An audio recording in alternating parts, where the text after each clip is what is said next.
The church of South India diocese of Medak holy trinity church Bollaram సమర్పిస్తున్న అనుదిన వాక్య ధ్యానాలను వీక్షిస్తున్న ప్రియాతి ప్రియమైన ప్రేక్షకులందరికీ మన ప్రియ రక్షకుడైన యేసుక్రీస్తు ప్రభుని పేరట హృదయపూర్వక స్వాగతం. ఈనాటి మన అనుదిన వాక్య ధ్యానాలలో మన ఏసీటీసీ పాస్టర్ ట్రైనీ శ్రీ ఎన్ సురేష్ గారు అందించే సందేశాన్ని విందాం. టేమింగ్ ఆఫ్ ద టంగ్, నాలుకను అదుపులో పెట్టుకొనుట అనే అంశంపై వారు ప్రసంగిస్తారు. సందేశానికి ముందు ఈ భక్తి గీతాన్ని విందాం. పొరుగు వారి గురించి చెడ్డగా మాట్లాడి వారిని దూషించడం వల్ల మన దేహానికి మనమే చెడు చేసుకుంటాం. నాలుకను అదుపులో ఉంచుకొని ప్రేమ కలిగి జీవిద్దాం.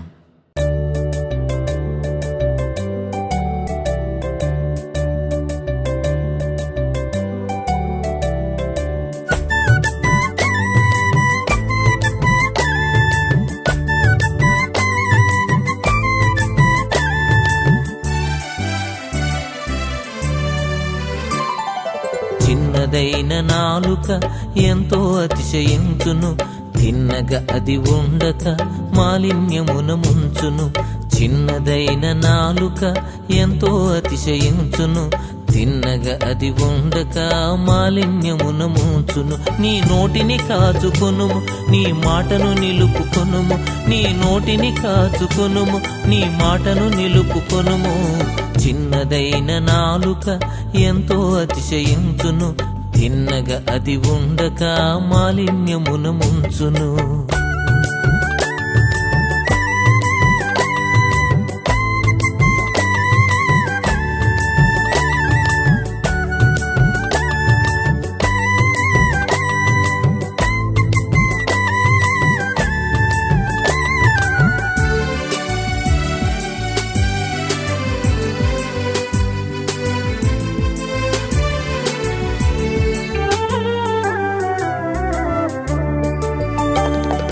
నిజమైన దేవుని స్తుతించిన నాలుక దేవుని పోలికయైన మనుషుని శపించునా. నిజమైన దేవుని స్తుతించిన నాలుక దేవుని పోలికయైన మనుషుని శపించున. ఉప్పు నీటి నుండి తీయ నీరు ఊరునా, ఉప్పు నీటి నుండి తీయ నీరు ఊరున. ద్రాక్ష చెట్టు నుండి అంజూర పండ్లు వచ్చున, ద్రాక్ష చెట్టు నుండి అంజూర పండ్లు వచ్చున. నీ నోటిని కాచుకొనుము, నీ మాటను నిలుపుకొనుము. నీ నోటిని కాచుకొనుము, నీ మాటను నిలుపుకొనుము. చిన్నదైన నాలుక ఎంతో అతిశయించును, తిన్నగా అది ఉండక మాలిన్యమున ముంచును.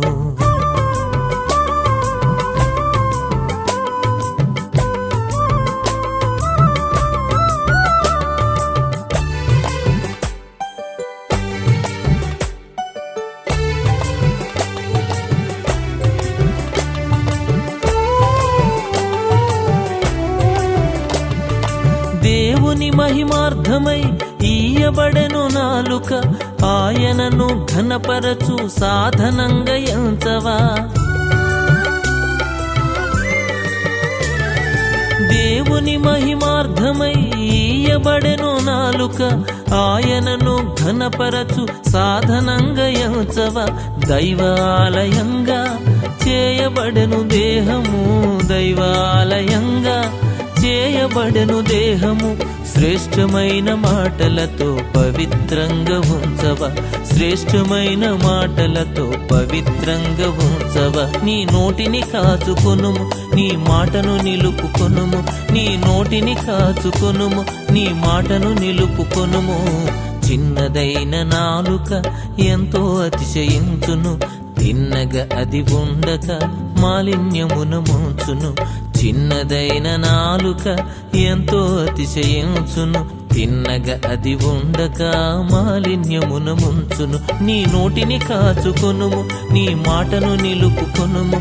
నీ నోటిని కాచుకొనుము, నీ మాటను నిలుపుకొనుము. నీ నోటిని కాచుకొనుము, నీ మాటను నిలుపుకొనుము. నీ నోటిని కాచుకొనుము, నీ మాటను నిలుపుకొనుము.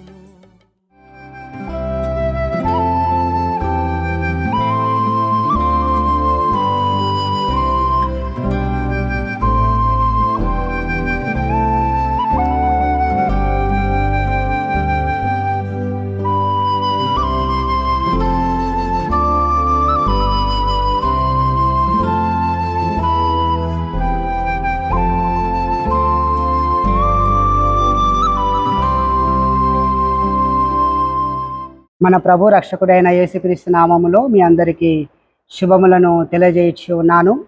ఈ అనుదిన వాక్య సందేశాలు వీక్షిస్తున్న ప్రేక్షకులందరికీ, హోలీ ట్రినిటీ సంఘ సభ్యులందరికీ హృదయపూర్వక వందనాలు తెలియజేయచ్చు ఉన్నాను. ప్రార్థన చేసుకున్నాం. సకల ఆశీర్వాదాలకు కారణభూతురా మా ప్రియ పరలోకపు తండ్రి, మీ పరిశుద్ధ నామానికి వందనాలు చెల్లిస్తూ ఉన్నాం. గత రాత్రంతయు మేము నిద్రిస్తూ ఉండగా మాకు సుఖమైన నిద్రను అనుగ్రహింప చేస్తున్న విధానం బట్టి నీకు స్తోత్రాలు.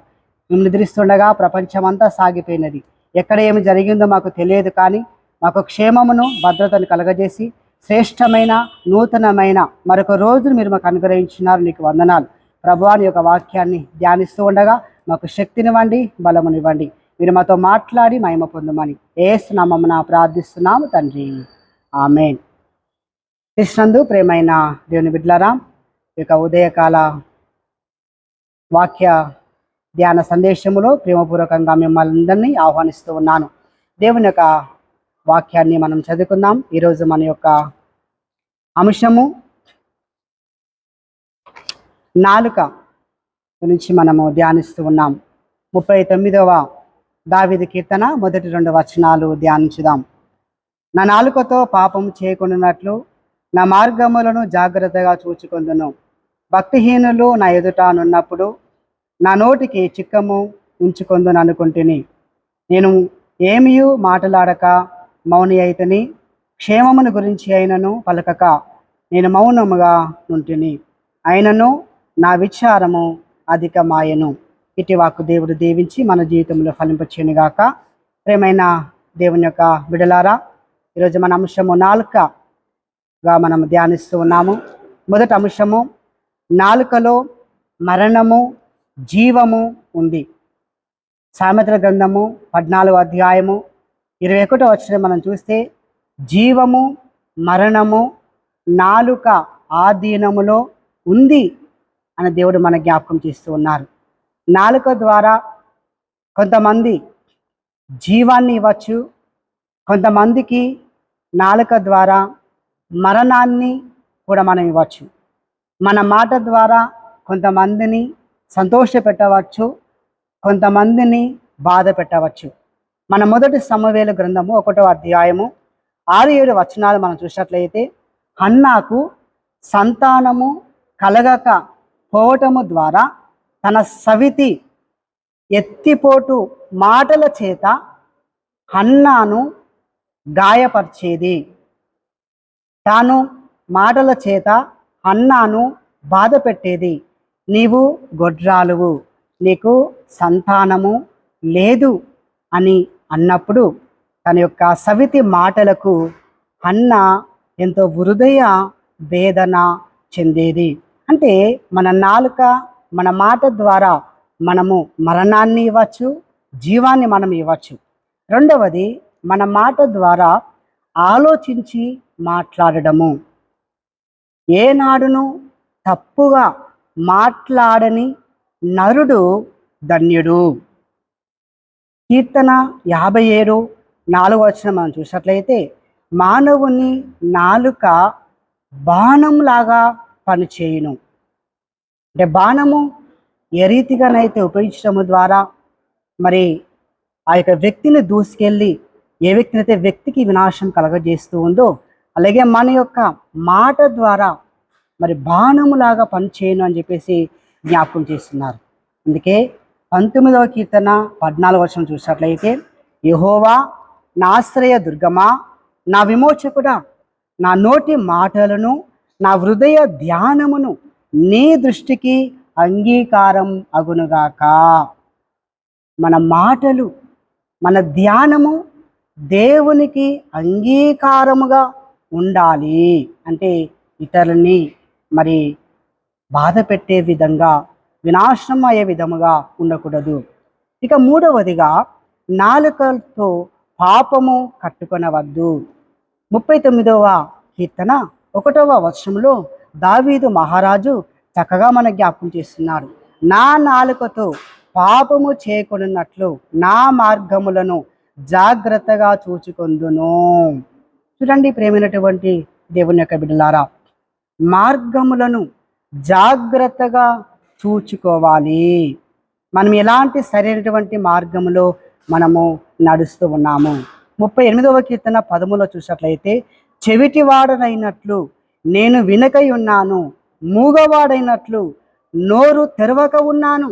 అంటే దావీదు మహారాజు చూడండి, ఎవ్వరు ఏమి మాట్లాడినా, బాధ పెట్టే అటువంటి మాటలు మాట్లాడినా, అవమానపరిచినా, నిందలు మోపినప్పటికీ తాను వినకుండా చెవిటివాడయ్యాడు, మాట్లాడకుండా మూగవాడయ్యాడు.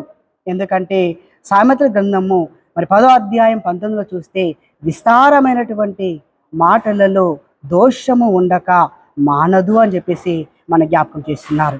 యాకోబు రాసిన పత్రిక 3వ అధ్యాయము 2వ వచనంలో, నాలుక నిప్పు లాంటిది, నాలుక విషము వంటిది, నాలుకను అదుపులో పెట్టుకున్నటువంటి నరుడు ధన్యుడు, అదుపులో పెట్టుకున్నటువంటి నరుడు ఎవరు లేరు అని మనం జ్ఞాపకం చేస్తూ ఉన్నారు.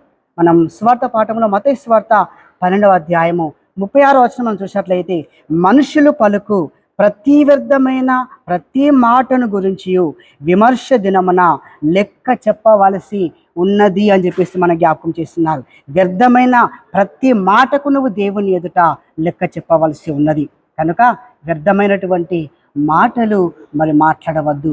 వారి గురించి వీరి గురించి చెడుగా మాట్లాడి, ఇక్కడ మాటలు అక్కడ చెప్పి, అక్కడ మాటలు ఇక్కడ చెప్పి, మంచిని చెడుగా మార్చేటువంటి వారు ఎంతోమంది ఈ రోజుల్లో మనకు కనిపిస్తూ ఉన్నారు. ప్రేమైనటువంటి దేవుని యొక్క విడలారా, కనుక మన యొక్క నాలుకను మనం జాగ్రత్తగా ఉంచుకొని, మన యొక్క నాలుకతో దేవుణ్ణి స్తుతిస్తున్నాము, మన నాలుకతో దేవుణ్ణి ప్రార్థిస్తున్నాము. ఇదే నాలుకతో చెడు మాటలు మాట్లాడవద్దు. అనగా దేవునికి ఇచ్చిన నాలుక సాతానుకు తిరిగి ఇవ్వకూడదు.